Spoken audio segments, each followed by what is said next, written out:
अब इसमें आपको 4-5 प्रकार की हमारी मछलियाँ हैं, जैसे ये पैंगेसियस हो जाए, तलापिया हो गई, कॉमन कार्प हो गई, ग्रास कार्प हो गई। लेकिन आप अगर व्यवसाय करना चाहते हैं तो व्यवसाय में आजकल कृषि सिर्फ हल लगाना ही सीमित नहीं रह गया है। आजकल नई जनरेशन की देख के फ्यूचर फार्मिंग जिसे हम कहते हैं, जैसे अभी ये तालाब भी देख रहे हो आप। हेलो दोस्तों, स्वागत है आपका मेरे एक नए ब्लॉग में। नए ब्लॉग की शुरुआत सुबह के लगभग 8 बजे से हो रही है और आज तो मौसम बहुत प्यारा हो रखा है। देखो कितनी अच्छी धूप खिली है और आजकल ना धूप भी बहुत प्यारी लग रही है क्योंकि हल्की हल्की ठंड लगना स्टार्ट हो गया है। तो आज फिर से लेके चलती हूँ आपको एक खूबसूरत से गाँव में जिसका नाम है पोखरी। और हमारे भैया रोज़ कमेंट करते रहते हैं कि हमारा घर भी दिखाना, तो आज मैं जा ही रही हूँ भैया आपके घर में, तो पक्का दिखाऊंगी आपका पूरा घर। तो अभी फ़िलहाल रेडी भी हो गई हूँ, तो चलो निकलते हैं फिर। तो आप दूर पहाड़ियों पे नज़र मारेंगे तो ये रहा हमारा पोखरी गांव, जो 3 भागों में डिवाइड हो रखा है। तो यहाँ से स्टार्टिंग करूँगी, तो यहाँ पे उन भैया लोगों का घर, बाकी 1, 2, 3 ये तीनों डिवाइड हो रखे हमारे पोखरी गांव। और ये हमारे गांव से लगभग पड़ता होगा 5-1 किलोमीटर की दूरी पे। तो भाजी भी आज मेरे साथ चल रहे हैं पोखरी गाँव में। तो आज के साथ ही मेरे भाजी है, क्योंकि यहाँ पे थोड़ा सा जंगल का रास्ता था, इसकी वजह से ना डर लग रही थी। तो भाजी ने बोला कि मैं भी साथ में चलता हूँ, मेरा भी घूम गश्त हो जाएगा। इसको गन्नाबाड़ का रास्ता कहते हैं। ये जिला परिषद की रोड हुआ करती थी कभी ज़माने में, और ये रोड सीधे सतपुली से और यहाँ झल महादेव है, झाल जिसको बोलते हैं, मनला बदलपुर जो पट्टी है दनगल से शुरू होती है और झाल में समाप्त हो जाती है। तो वहाँ से वहाँ तक का ये जिला परिषद का रोड था और ये बनती बिगड़ती थी, टेंडर पड़ती थी, रोड के पुश्ते पड़ते थे, झाड़ी कटान होता था। अब कुछ नहीं होता है। अब जब से सड़कें बनी PWD की, मोटर गाड़ियों वाली सड़क, तब से सब लोग उसी पर चलते हैं। अब ये सिर्फ पोखरी का संपर्क मार्ग रह गया है। और 1960 के दशक में हम लोग यहाँ से दुधारखाल पढ़ने के लिए जाते थे, क्योंकि उस समय 6 से और 10 तक की क्लासें वहीं चलती थी। सब लोग इसी रास्ते से हम पढ़ने के लिए वहाँ जाते थे। ये मत्स्य तालाब है 4-5 साल पहले का ये, और यहाँ पर उनका बगीचा लगा हुआ है। ये जो रोड जा रखी है रास्ता पगडंडी वाला, और यहाँ से ठीक उधर तक वहाँ तक ये जितने भी नाली जमीन होगी 2-4 एकड़ तो होगी। यहाँ पर झाड़ी हो रखी है बरसात की, नहीं तो उनका यहाँ बगीचा लगा रखा है। और इसके चारों ओर तार बार लगी हुई है। यहाँ कोई जानवर या डंगर इसके अंदर नहीं जा सकते हैं। बरसात में ये नदी का गजेरा है, ऊपर से हमारे कूल है, पीने का पानी है वो गजेरा, यहाँ पानी बढ़ गया ये इस पर, अभी टूट गया। अब दूसरी जगह की बात होती तो यहाँ पर प्रधान पुस्ता रखाता तब रास्ता बनता। तो भाजी से बहुत अच्छी जानकारी मिली। यहाँ पे पहले ये राष्ट्रीय राजमार्ग हुआ करता था उन लोगों का जाने आने का, और अब तो पूरा बंजर हो गया है। लोग भी इतने आलसी हो गए। भाजी की बात तो बहुत सही थी कि बिना पैसे के कोई अब करता नहीं था। पहले जब ये रास्ता सब लोगों का आने जाने का था तो यहाँ पे झाड़ियाँ भी नहीं मिलती थी, और अब देखिए मुँह के सामने ये गाजर घास और हमारी बड़ी बड़ी झाड़ियाँ हो रखी है। 10 मिनट का रास्ता तय करने के बाद पहुँच चुकी हूँ। ये देखिए पंधेरा में, और ये हमारा बहुत फेमस पंधेरा था पहले हमारा पोखरी गांव का। अब देखिए कितनी बारीक धारा हो गई इसकी, और ये पानी बहुत ठंडा होता है। और यहाँ जितने भी हमारे जाने आने वाले लोग रहते होंगे तो वो हमेशा यहाँ के पानी पिया करते थे। ये पीपल का जो यहाँ पर ये पीपल का पेड़ था, और इस पेड़ पे ये बीमारी लग गई, इसको बोलते हैं जैसे ये है, ये बीमारी है इस पर पीपल के पेड़ की, बरगद के पेड़ की। जैसे आदमी पे कैंसर होता है, टीबी होती है, तो इसको चुलूर बोलते हैं। इस पर जब हम स्कूल जाते थे तो बिल्कुल छोटी झाड़ी थी पेड़ के ऊपर में, बहुत बड़ा पेड़ था ये, और इसने धीरे धीरे अपना रूप ले लिया और खत्म कर दिया पेड़। आम का पेड़, बट का पेड़ और पीपल का पेड़। 100 पुत्र पालने में जितनी परेशानी होती है, इसको पालने में भी होती है। तो पोखरी गांव के स्टार्टिंग में यहाँ पे मशरूम फार्म है, जैसे पहली वाली वीडियो में आप देख ही चुके हैं, लेकिन एक बार फिर से आपको दिखा देती हूँ। अभी तो मुझे लगता है कि मशरूम नहीं लगाई होगी भैया ने, लेकिन फिर भी अंदर चलते हैं अभी। तो कुछ ऐसे घास का बना रखा है मशरूम उगाने के लिए, क्योंकि मशरूम के लिए गर्मी चाहिए। तो अभी तो यहाँ पे ऐसे कुछ बन रखा है। तो यहाँ से हमारा फर्स्ट मकान स्टार्ट हो जाता है। तो अंदर चलते हैं, ताऊ जी लोग घर में होंगे तो उनसे भी बातें करते हैं। और अकेले रहते हैं वो इतने बड़े मकान में। इधर तो उनकी गौशाला टाइप की है और इधर है हमारे भैया लोग। तो ये देखिए उनकी मस्त तिवारी तो पहले भी दिखा चुकी हूँ मैं। हेलो भैया, ये देखिए उनकी बहुत ही प्यारी तिवारी है।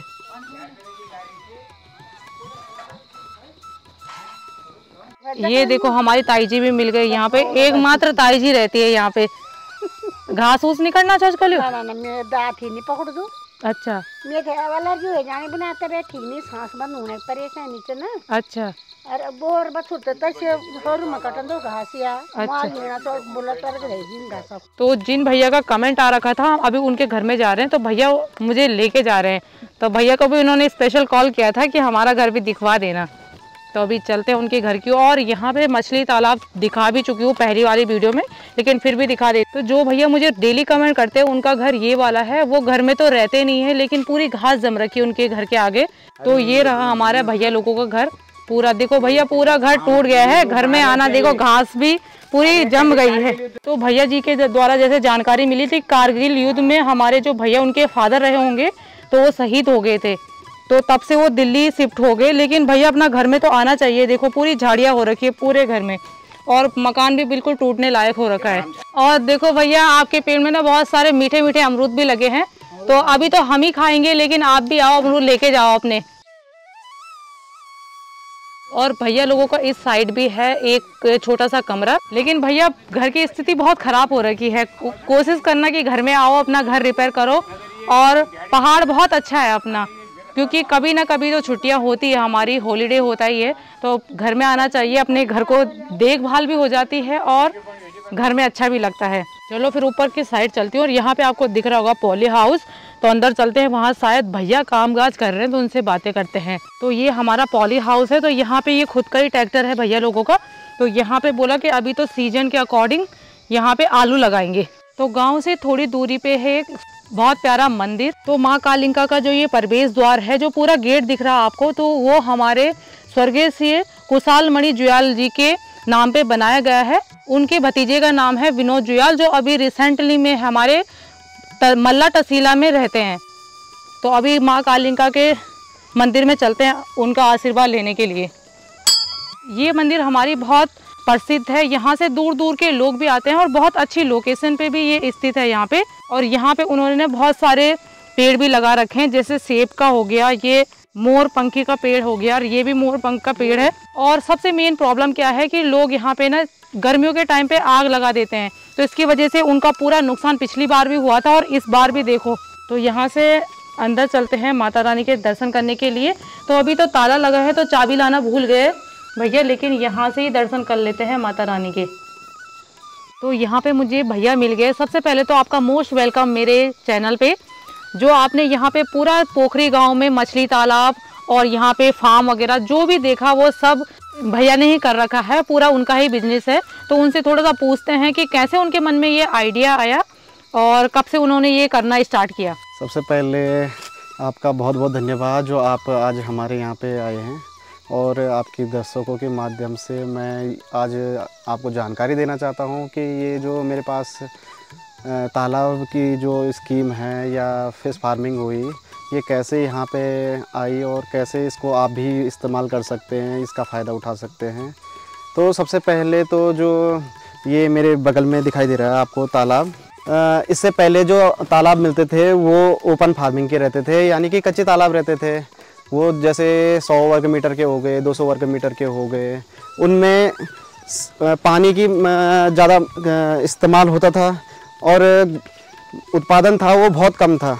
लेकिन गवर्नमेंट ने उसके बाद धीरे धीरे करके इस पे नई रिसर्च की और जो हम जैसे कुछ नई जनरेशन वाले यंग लड़के आते हैं तो वो थोड़ा सा पुरानी चीज़ों को ज़्यादा इस्तेमाल नहीं करना चाहते। तो उनके लिए ये वाली जो स्कीम है इसको कहते हैं आर्य सिस्टम, रिसर्कुलेटिंग एक्वाफोनिक सिस्टम। तो इसमें क्या होता है कि इसमें एक तो पानी की वेस्टेज भी नहीं होती है, दूसरा इसमें फार्मिंग की जो ओपन फार्मिंग है मछलियों की, उससे ज़्यादा इसमें क्वांटिटी में आप उत्पादन कर सकते हैं।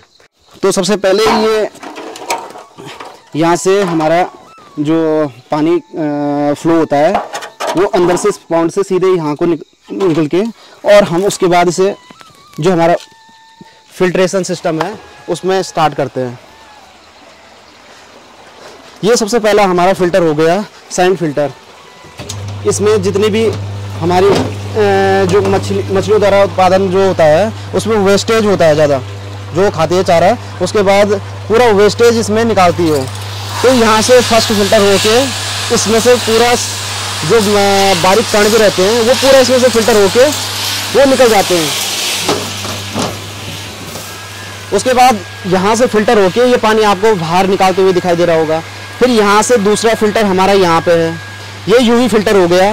हाँ, यूवी फिल्टर में क्या होता है कि इसमें जितने भी इसमें मिट्टी वगैरह कण तो निकल गए, लेकिन जो बैक्टीरिया रहते हैं वो बैक्टीरिया बहुत सूक्ष्म रहते हैं तो बचे रहते हैं। अगर वो फिर से दोबारा से अगर पॉन्ड में जाएं तो उनसे मछलियों पे बैक्टीरियल इन्फेक्शन हो जाता है, तो उससे बचने के लिए ये यूवी फिल्टर होता है।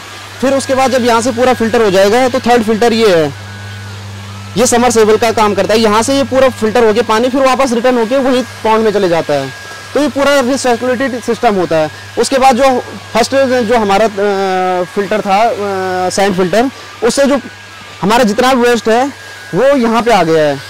तो ये एक तरफ से हमारी ऑर्गेनिक जो खाद बनती है हमारी नेचुरली, वो हम इसका इस्तेमाल भी करते हैं। इसमें हमारी नाइट्रोजन की बहुत मात्रा होती है, और ये बाद में जब हमारा एक तरफ से हमारी मछलियाँ भी बिक रही है, दूसरा हमारे को एक अच्छी वाली खाद भी मिल रही है। तो ये चीज़ें जो नॉर्मल तालाब होती थी उसमें नहीं होता था, उसमें वेस्टेज ज़्यादा होता था, मछलियाँ उसी में सड़ कर मर जाती थी। फिर उसके बाद जो खाता था उसमें स्मेल की या मतलब जो भी रहता था। लेकिन ये वाला जो हमारा तालाब का जो प्रक्रिया दिखाई रखी है भारत सरकार ने, वो बहुत अच्छी दिखा रखी है। एक फिल्टर हमारा इरिगेशन के लिए दे रखा है, जो ये वाला है। जैसे हमारा साफ पानी का जो तालाब रहता है उसमें ऑक्सीजन की मात्रा बहुत अधिक हो जाती है, लेकिन जो ठहरा वाला पानी रहता है उसमें ऑक्सीजन की मात्रा बिल्कुल जीरो हो जाती है। तो उसको फिल्ट्रेशन करने के लिए हमारे पास इरिगेशन के लिए ब्लोअर दिया गया है, जिसकी वजह से हमारे बीच में हमारे इरिगेशन के लिए ब्लोअर लगे हुए हैं। उनके माध्यम से हमारे को यहाँ पे ऑक्सीजन की मात्रा पूर्ति हो जाती है। अब जैसे ये आप देख रहे होंगे, इनका फीड है, ये इसे फॉल्टिंग फीड कहते हैं।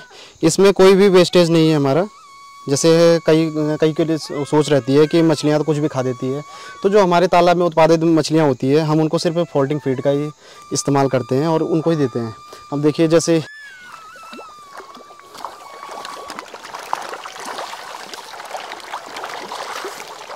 अब इसमें आपको 4-5 प्रकार की हमारी मछलियाँ हैं। जैसे ये पैंगेसियस हो गई, तलापिया हो गई, कॉमन कार्प हो गई, ग्रास कार्प हो गई। तो इसमें मिक्स वैरायटी हम पा सकते हैं। ये सभी जो मछलियां हैं वो मांसाहारी नहीं है। तो कितना टाइम हो गया इन मछलियों को यहाँ पे? ये हमारे अप्रैल के टाइम पे हम इनको सीड लाए थे, और ये अब हम नवंबर के टाइम पे इनको मार्केट में डाल देंगे। तो इसमें टोटल हमारा जो प्रोडक्शन होगा वो 1000 किलो करीबन का होगा। तो एक छोटी सी सोच और एक भारत सरकार की जो नई पहल है कि गांव में रोज़गार को कैसे किया जाए, तो उसके लिए सबसे बढ़िया तकनीक है। और ना ज़्यादा इसके लिए लैंड की ज़रूरत है, ना पानी की। जैसे बोलते हैं हम कि मछली पालन के लिए तो पानी की इस्तेमाल, अब आप देख रहे होंगे कहीं पे भी पानी आपको सोर्स नहीं मिल रहा होगा। अब यहाँ पे एक बार हमने बरसात के टाइम पे या किसी भी टाइम पे एक बार आप टैंक भरिए, और उसके बाद पूरे एक सीज़न मछलियों का निकाल सकते हैं आप। तो सबसे स्टार्टिंग में जैसे मैंने बताया था आपको कि पीछे मशरूम की खेती भी करते हैं भैया लोग। ये सबसे पहले जो मैं घर पे आया था तो शुरुआत मेरी मशरूम से ही हुई थी। तो जैसे कि मशरूम का देखते हैं हम, तो मशरूम एक ऐसी खेती हो गई है कि जो ना जिसको सूअर बंदर किसी से भी कुछ नुकसान नहीं होता है, क्योंकि ये अंदर की खेती है, घर के अंदर वाली खेती है। तो सरकार द्वारा मतलब एक तरफ से हम देखें, जो अगर कुछ करना हो किसी को तो सरकार से बहुत मदद मिल सकती है। अगर जो नहीं करेगा तो उसके लिए नकारात्मकता तो है ही सरकार की वजह से, लेकिन अगर कोई कुछ करता है तो उसको मदद करने के लिए सरकार की बहुत पहल रहती है, एक तरफ से बोल सकते हैं हम। तो ये हमारे को पहले तो हम घर के अंदर ही करते थे, लेकिन उसके बाद ब्लॉक के माध्यम से मेरे को मशरूम हट मिली है। तो इसके अंदर हम मशरूम का उत्पादन करते थे। तो इसमें हम बटन और ओयस्टर, ढिंगरी और दूधिया मशरूम जिसे कहते हैं, उसका उत्पादन करते थे। और इसमें हमने ट्रेनिंग पर्पस भी रखा था कि मतलब अगल बगल गांव वालों को भी हमने ट्रेनिंग दी थी। तो जिस हिसाब से हम बोल सकते हैं कि मशरूम जो है वो घर के अंदर की खेती है। दूसरा, उसे ना जंगली जानवरों से कोई खतरा है। तो कितने सालों से कर रहे थे आप ये मुझे करीबन 4-5 साल हो गए हैं। अच्छा। और मेरे अच्छे मतलब जो जिनको मैंने ट्रेनिंग दे रखी है उनकी भी काफ़ी अच्छी अभी तक मतलब ये मशरूम पे काम चल रहा है। तो इसमें एक तरफ से हमारी जो खेती होती है मशरूम की, वो 3 महीने की खेती होती है। इसके लिए हमारे को खाली भूसे की आवश्यकता पड़ती है और एक मशरूम बीज आता है जिसको हम स्पॉन कहते हैं, उसकी ज़रूरत पड़ती है। एक बार जैसे लगा दिया हमने स्टार्टिंग में फेज़ में, तो उसके बाद 3 महीने तक ये फसल कंटिन्यू चलती रहती है। तो अभी कब लगाएंगे आप? अब इसके बाद अब जैसे ठंडियों का टाइम चलने लग गया है तो मशरूम का रहता है जैसे कि मशरूम का टेम्परेचर के हिसाब से चलती है। तो अब जो टेम्परेचर हिसाब से देखा जाए तो बटन मशरूम हमारा अब इस सीज़न में लगेगा। तो बहुत अच्छी जानकारी मिली मुझे आपसे। लेकिन एक सवाल मैं आपसे करना चाहती हूँ, जो आपकी एज के यंग लड़के होंगे हमारे, क्योंकि लोग बोलते हैं बेरोजगारी बहुत ज़्यादा बढ़ गई है, तो क्या बोलना चाहते हैं आप उनको? जैसे आपका घर में ही बिजनेस है, घर का घर भी है और अच्छा पैसा भी है। देखिए, नकारात्मकता के लिए तो कहीं भी जगह नहीं है। अगर कोई किसी ने सोच रखा है या कुछ भी चीज़ें अगर किसी को करनी हो तो बाहर नौकरी करना और घर पे बिज़नेस करना दोनों में अंतर है। बाहर किसी कहीं पे अगर नौकरी करते हो तो आप एक तरफ से नौकर बन जाते हैं, जो आजकल की सभी को पता है इस चीज़ के बारे में। लेकिन आप अगर व्यवसाय करना चाहते हैं तो व्यवसाय में आजकल कृषि सिर्फ हल लगाना ही सीमित नहीं रह गया है। आजकल नई जनरेशन के देख के फ्यूचर फार्मिंग जिसे हम कहते हैं, जैसे अभी तालाब ही देख रहे हो आप, तो पहले लोग बोलते थे कि इसके लिए बड़ा खड्डा खोदना पड़ेगा, ज़्यादा पानी चाहिए, तो इससे क्या करते थे लोग बचते थे। अभी कहीं की सोच ही रहेगी कि नहीं, नदी में तो मछलियाँ ऐसे मिल जाती है, लेकिन नदी में मछली उत्पादन करना और घर पे उत्पादन करना दोनों में अंतर है।